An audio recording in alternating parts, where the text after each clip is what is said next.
এই আল্লাহর বান্দারা আমার মাওলা পাকের জিকির কেমন লাগে? চিল্লে বলেন কেমন লাগে? এটা শুনে লাগলে আগুন যেমন জ্বলা জ্বলে, মাসুক মাওলার ছোঁয়া লাগলে আশেক মোমের মতো গলে। ঠিক না বেড়ে? যাই না কাওয়া যাই না শোয়া এর যে জ্বালা কি, গেলাও যায় না ফেলাও যায় না ইশকে ইলাহি। লা ইলাহা ইল্লাল্লাহ। এই যে মধু আমার মাওলা পাকের নামের ভিতরে, আমার মাওলা পাকের নামের ভিতরে কি যে মধু রাখছে। নবী ইব্রাহিমের কাছে ফেরেশতা জিবরাইল আইসা ফকির বেশে আইসা বলে, ও নবী ইব্রাহিম, আমি একজন মুসাফির সাইলদার, আমাকে কিছু সাল আমাকে কিছু দান করো। আল্লাহ নাম ডাকতেছে। নবী ইব্রাহিম আল্লাহ নাম ডাকার এই সঙ্গে সঙ্গে নবী ইব্রাহিম ওনার আমার মাওলা পাকের মহব্বতে ওনার যা গাভী ছিল এই ফকিরকে দান করে দিছে। তখন ওই ফকির বলে, ও নবী ইব্রাহিম, তোমার মাওলা পাকের নাম নেওয়ার সাথে সাথে তোমার উটগুলো আমারে দিয়ে দিলা,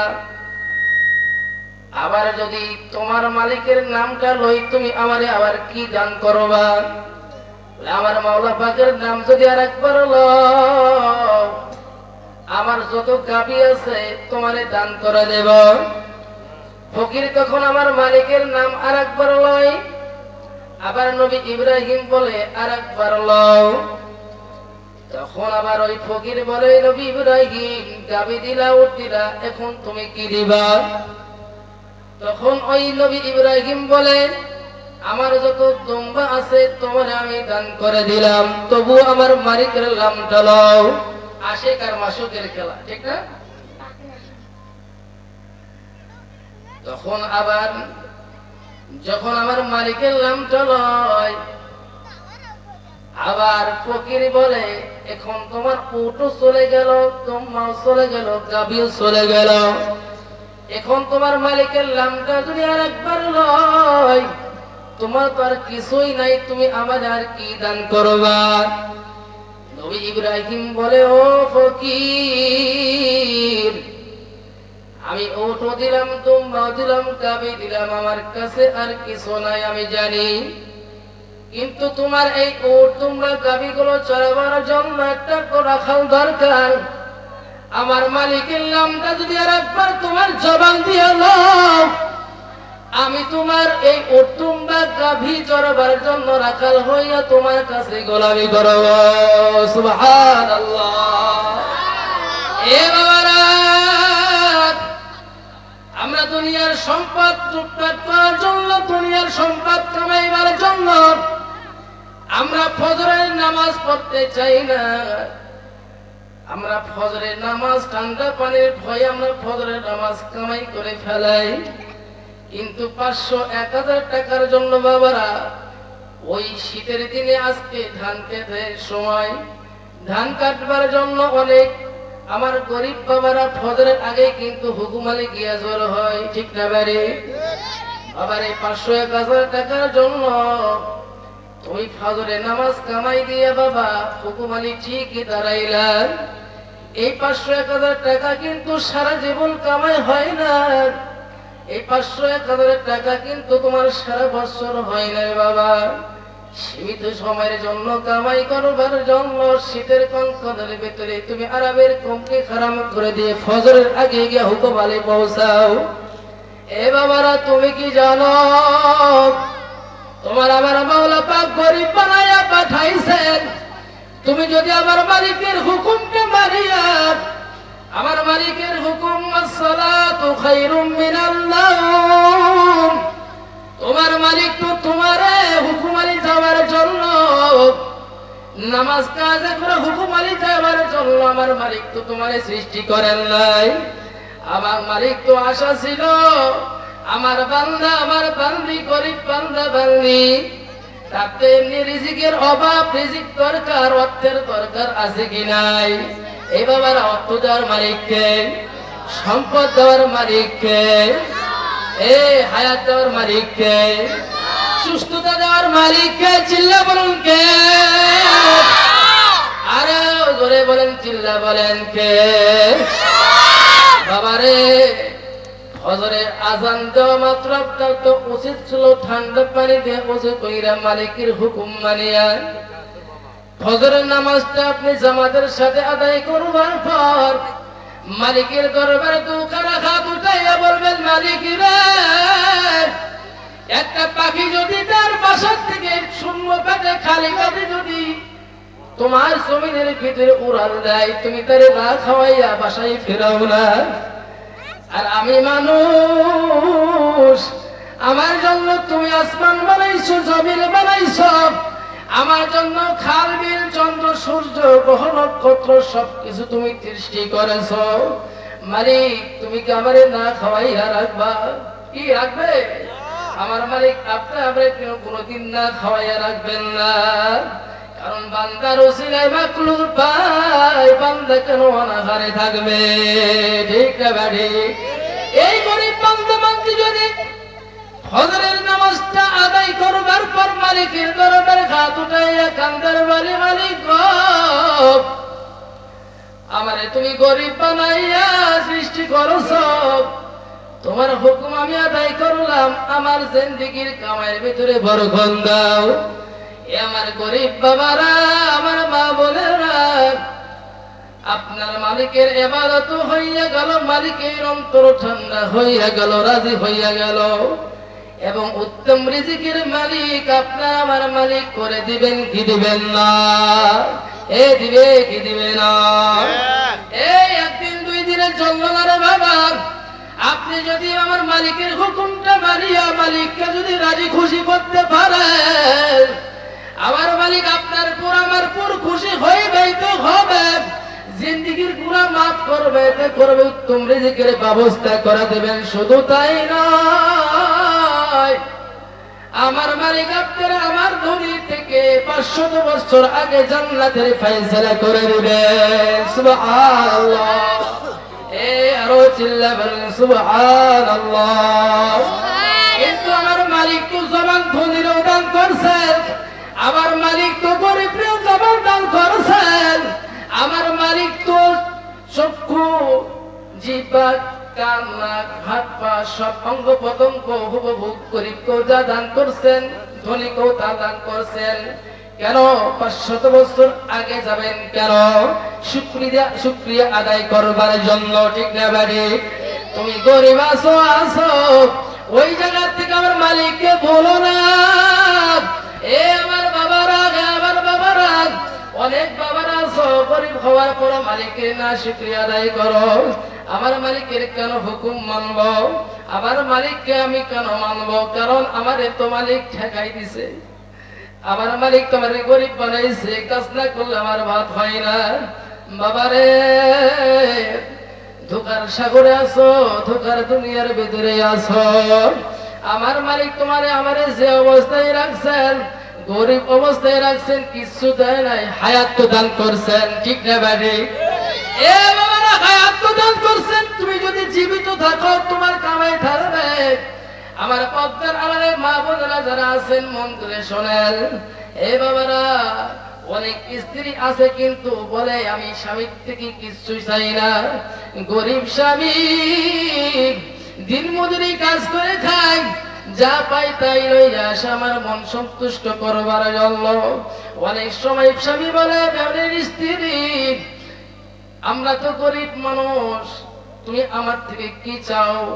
আমার তো কোনো কিছু দেওয়ার মতো নাই, তুমি আমার এত ভালোবাসো। স্ত্রী তখন বলে, ও প্রাণের স্বামী, আপনার থেকে আমার নেওয়ার কিছু নাই, একটি মাত্র চাওয়া মালিকের দরবারে আমার আল্লাহ পাক যেন আপনাকে নেক হায়াত দান করিয়া দেয়। সুবহানাল্লাহ। আর হায়াতটার সুস্থতার হায়াত দান করেন। কারণ কি? নেককার দরিদ্র স্ত্রীরা বোঝেন, আমার স্বামী যদি হায়াতে বরকত পায় আর সুস্থ থাকেন, আমার কোনো অভাব থাকবে না, আমার ভালোবাসার কোনো ঘাটতি হবে না। ঠিক না বাড়ি? এই বাবারা তারা বোঝে, আমরা মালিকের হুকুম মানি, সারাদিন আমার স্বামী শ্রম দিয়ে এসে ওদিকে স্ত্রী মন খুশি করবার জন্য পাখা নিয়ে দাঁড়ায়া যায়। স্বামী দুপুর বেলায় খায়, বিদ্যুৎ গেলে কি হবে, পাখা না চললে কি হবে? প্রাণের বিবি গরিবের স্ত্রী পাখা দিয়ে বাতাস দিয়ে স্বামীর প্রাণটা জুড়া দেয়, ঠিক না বাড়ি?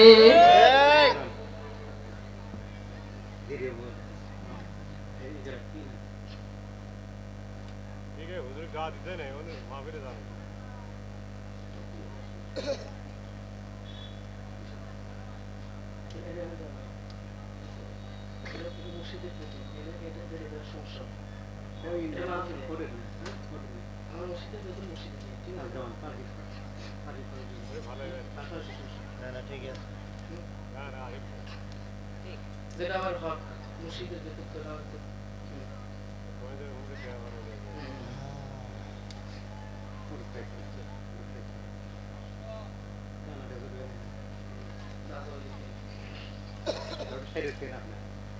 আর অনেক আছে স্বামী স্ত্রী ধনী হওয়ার পরও এসির ভিতরে থাকে, কিন্তু স্ত্রীর থেকে ভালোবাসার পাওয়ার আশা করার পরেও আশা পূরণ হয় না, কি ঠিক না বাইরে? কারণ কি বাবারা, গরিব স্বামী স্ত্রীর ভিতরে আমার মালিকের হুকুম আছে আর শুকরিয়া আছে, যার কারণে স্ত্রীর হাতের পাখার বাতাস খায়। আর অনেক স্বামী আছে ধনী, বলে সম্পদের অভাব নাই, টাকা পয়সার অভাব নাই, কিন্তু আবার স্ত্রীর গালিরও অভাব নাই, ঠিক না ঠিক? স্বামী মনে মনে বলে হরে সারা জীবন চইলা গেল, আমার রাধুনি আমার ঘরের চাকরানি আমারে খাওয়াইয়া দিল, রান্না কইরা আমার কি খাবার পরিবেশন করে তারা, কিন্তু আমার স্ত্রী 40 বছর যাব সংসার করলাম, কিন্তু স্ত্রীর হাতের পাকে রান্না কোনোদিন টেস্ট পাইলাম না, ঠিক না ভাই? এরকম সংসার আছে কি নাই? কারণ কি বাবা, ধনী ঘরের ভিতরে আমার মালিকের শান্তি আছে, রহমত আছে, আবার গরিবের ঘরে আমার মালিকের শান্তিও আছে, রহমত আছে, কিন্তু নাই কেন? গরিব তার জিন্দেগির ভিতরে শুকরিয়া আদায় করিয়া মালিকের হুকুম মানে, আর ধনীও যদি শান্তি পাইতে চায়, ধনী হওয়ার পরও ওই বাড়ির ভেতরে ঘরের ভেতরে স্বামী স্ত্রীর মালিকের হুকুম থাকা লাগবে কি লাগবে না? এসি লেভেল লাগবে কি লাগবে না? তাহলে ধনীর ঘরের ভিতরে আমার মালিকের হুকুম লাগবে, তাহলে স্ত্রী ধনী হওয়ার পরও কিন্তু স্ত্রীর ভিতরে নম্রতা আসবে, বিনয়তা আসবে। আমার মালিকের হুকুম যে পরিবারের ভিতরে থাকে, ধনী স্ত্রী হওয়ার পরও ওই স্ত্রীর মনটা গরম করে দেখে, প্রাণের স্বামীকে ধনী হওয়ার পরও কিন্তু স্বামীর বাতাস দেয়। আর যদি গরিবের ঘরে ইবাদত মালিকের না থাকে, হুকুম না থাকে, গরিবের বউ কিন্তু পাখা দিয়ে বাতাস দেয় না, এরকম আছে কি নাই? নাই তো নাই, অশান্তিরও শেষও নাই। শান্তি আছে তো আছে, শান্তিরও কোনো শেষ নাই, ঠিক না ঠিক? এই জন্য প্রত্যেকটা ঘরের ভিতরে কার হুকুম থাকতে হবে? চিল্লা বলেন, কার হুকুম থাকতে হবে? আমার মালিকের হুকুম থাকতে হবে, আমার মালিকের হুকুম থাকতে হবে। আমার মালিকের হুকুম যদি থাকে, প্রত্যেকটা পরিবারে আল্লাহ পাক শান্তি দান করবেন, ঠিক না বলেন? এই জন্য আমি এখন মাগরিব পড়তে গেলে যতক্ষণ জিকির করলাম, আমি আশা করি আমার মা বোনদেরকে নসিহত করলাম, এই জিকিরটা শুধু আমার জন্য নাই, এই জিকিরটা আমার মালিক বলেছেন আমানুকুরুল্লাহ, যাদের অন্তরের ভিতরে ঈমান আছে প্রত্যেকটা ঘরের ভিতরে আমার মালিকের জিকির থাকবে, ঠিক না ভাই? আমার মালিকের জিকির যদি প্রত্যেকটা ঘরের ভিতরে থাকে, কোরআনের জিকির থাকে, কলবের জিকির থাকে, আমার মালিক ওই সংসারের ভিতরে খায়ের বরকত দান করিয়া দেবে, সুবহানাল্লাহ। এই জন্য আমি বলি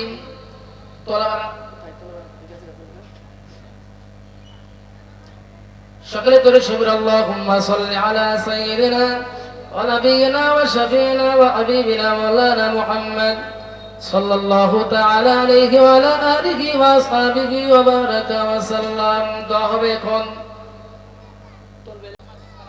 আলহামদুলিল্লাহ আলহামদুলিল্লাহি নাহমাদুহু ওয়া নাস্তাঈনুহু ওয়া নাস্তাগফিরুহু ওয়া নু'মিনু বিহি ওয়া নাতাওয়াক্কালু আলাইহি ওয়া না'উযু বিল্লাহি মিন শুরুরি আনফুসিনা ওয়া মিন সাইয়্যাতি আ'মালিনা। من يهده الله فلا مضل له ومن يضلل فلا هادي له وأشهد أن لا إله إلا الله وحده لا شريك له ونشهد أن سيدنا وسندنا وحبيبنا ومولانا محمدا عبده ورسوله الذي يرسله الله تعالى إلى الحق بشيرا ونذيرا وداعيا إلى الله بإذنه وسراجا منيرا. فقد قال الله تعالى في كلامه المجيد والفرقان الحميد.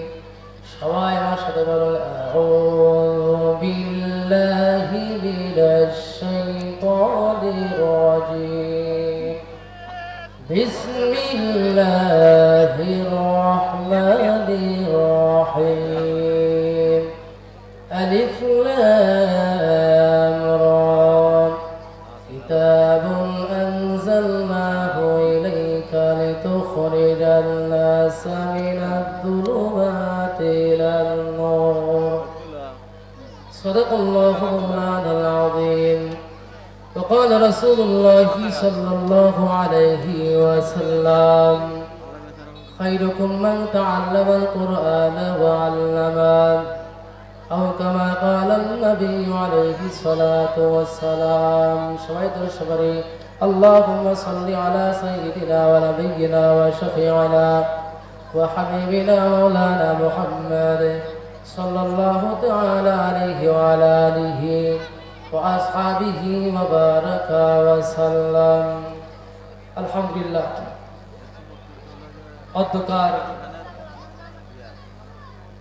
মাটিকুরা তাজবিদুল কোরআন হাফিজিয়া কওমি মাদ্রাসা ও হযরত আসমা রাদিয়াল্লাহু তাআলা আনহা মহিলা মাদ্রাসার যৌথ উদ্যোগে 2-3 ব্যাপী তাফসীরুল কোরআন মাহফিলের সম্মানিত সভাপতি, প্রধান অতিথি, আমন্ত্রিত অতিথি সহ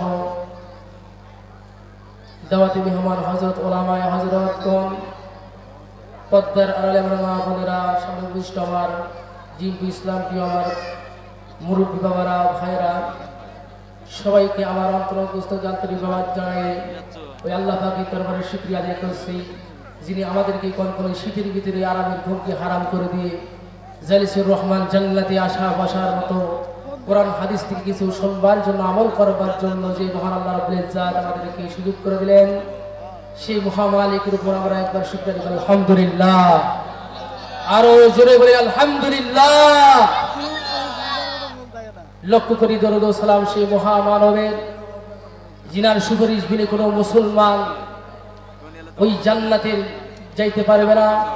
সেই নবীর উপর অন্তর স্থল থেকে একবার দরুদ করি সাল্লাল্লাহু আলাইহি ওয়াসাল্লাম। সকলে বলি সাল্লাল্লাহু আলাইহি ওয়াসাল্লাম। এই মাহফিলটা হচ্ছে কোরআনের মাহফিল, সবাই জানেন তো, ঠিক না? মাহফিলের আয়োজন, এরকম আয়োজনটা যদি দুনিয়ার কোন আয়োজন হইতো, রাষ্ট্রীয়ভাবে প্রশাসনিকভাবে অনেক কর্মকর্তা লাগতো কিনা বলেন? তারপরও কত উচ্ছৃঙ্খল। কিন্তু কোরআনের মাহফিল যেখানে হয়, আমার নবী বলেন সেই মাহফিলটা হলো জান্নাতের বাগান। সুবহানাল্লাহ। কিসের বাগান? জান্নাতের বাগানের ভিতরে কোনোদিন মারামারি, কাটাকাটি, শৃঙ্খলা, উচ্ছৃঙ্খল নাই। যেটা জান্নাতের বাগান হয় সেখানে পাহারা দেন কে? কে পাহারা দেন? দুনিয়ার সভায়, আলোচনা, মিটিংয়ে রাষ্ট্রীয়ভাবে পাহারা দেয় কারা?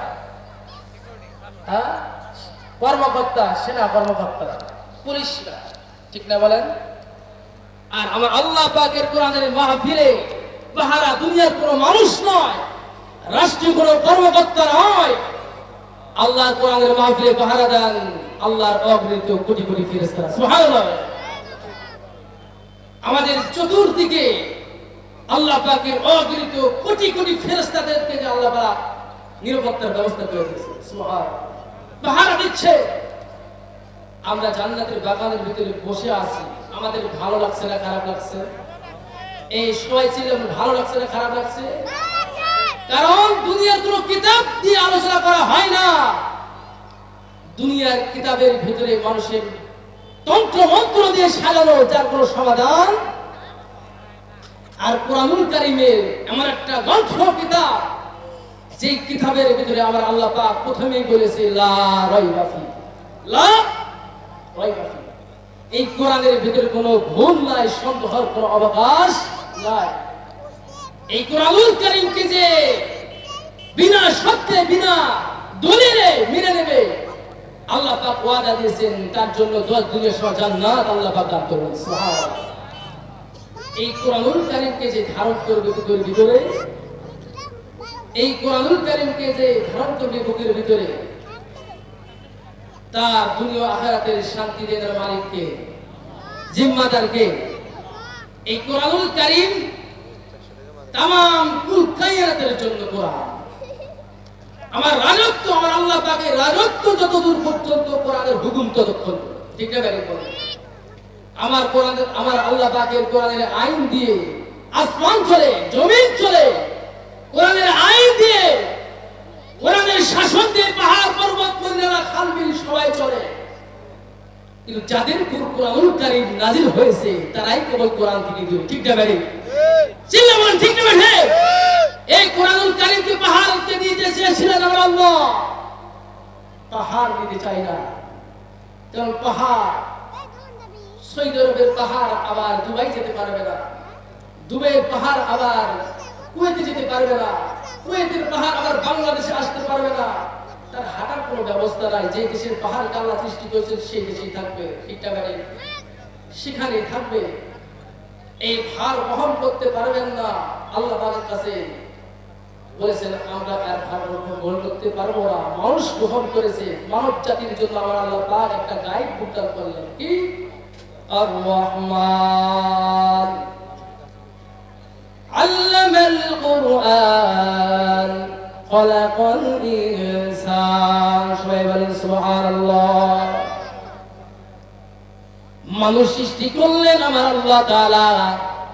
এই মানুষকে দুনিয়ার ভিতরে চলাফেরার জন্য যে একটা পদ্ধতি দরকার, নিয়ম কানুন দরকার। এই মানুষ দুনিয়ার ভিতরে এসে কিভাবে চলাফেরা করবে এর আইন ব্যবস্থা দিলেন আমার আল্লাহ পাক রব্বুল আলামিন, ঠিক না ভাই? কোরআনুল কারীম যতক্ষণ আমাদের সামনে থাকবে, কোরআনুল কারীম যতক্ষণ পর্যন্ত আমার পাশে থাকবে, ততক্ষণ পর্যন্ত আমার আল্লাহ পাক দুনিয়াও ধ্বংস করবেন, আখিরাতও ধ্বংস করবেন না, সুবহানাল্লাহ। আজকে মুসলমানদের উপর কোরআনুল কারীম নাযিল হয়েছে। কোরআনুল কারীম মাইয়াত মারা গেলে কাছে আসে, কিন্তু কোরআনুল কারীমকে আমি রাষ্ট্র পরিচালনা করব, কোরআনুল কারীম দিয়ে আমি নিজের জীবন কোরআন গাবো, সেটা থেকে মানুষ দূরে চলে গেছে, ঠিক না ভাই? এই জন্য তো পৃথিবীর ভিতরে শুধু অশান্তি আর অশান্তি। এই জন্য কোরআনের মাহফিল দিয়েছে, আমরা কোরআনের ছায়াতলে থাকবো। কোরআন যেন আমাদের আখিরাতের ময়দানে সুপারিশ করে জান্নাতে যায়। আল্লাহুম্মা আমিন। সবাই বলেন আল্লাহুম্মা আমিন। আল্লাহ আমাদের সকলকে কোরআনের পাশে থাকার তৌফিক দান করুন এবং কোরআন অনুযায়ী দিনের জিন্দেগি গড়বার তৌফিক আল্লাহুম্মা আমিন। আলিউল মুসাউবিরু লাহুল আসমাউল হুসনা ইউসাব্বিহু লাহু মা ফিস সামাওয়াতি ওয়াল আরদ ওয়া হুয়াল আজিজুল হাকীম।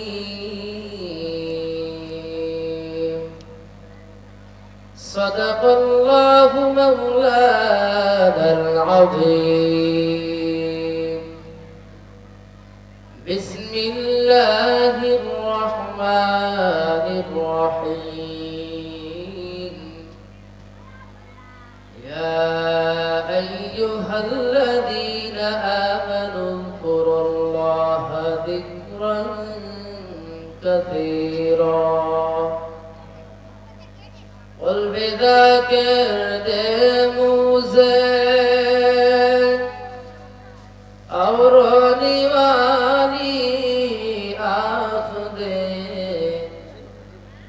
तक मैरो तारा हो तेरी रेज़ा के वास्ते ला इलाहा इल्लल्लाह ला इलाहा इल्लल्लाह ला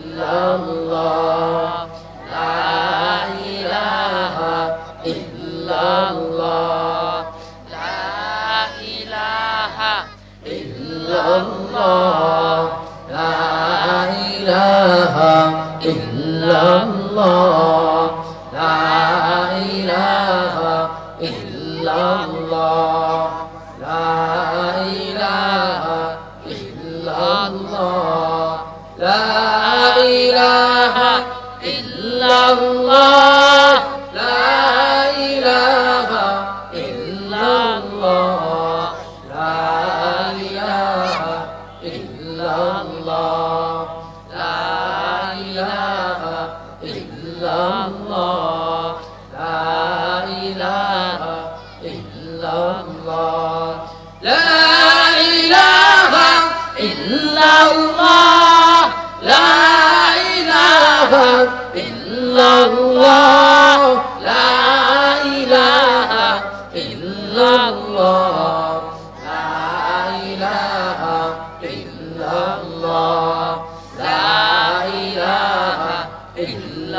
illallah la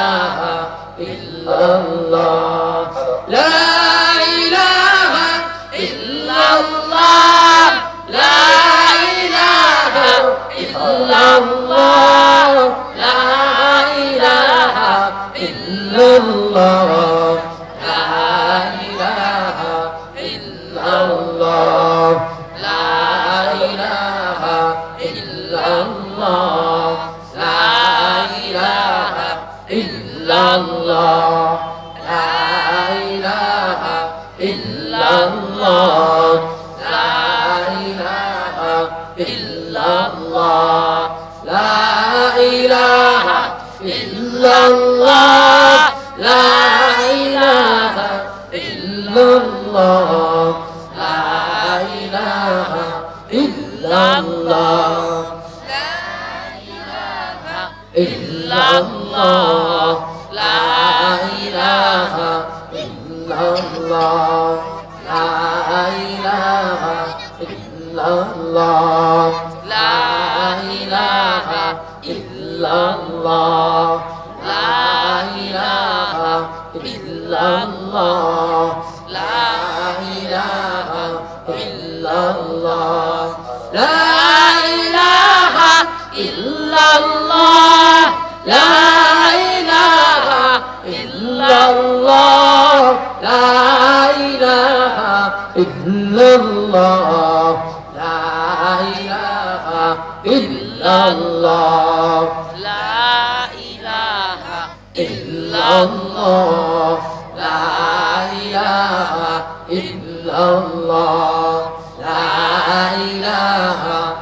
illallah la ilaha illallah la ilaha illallah la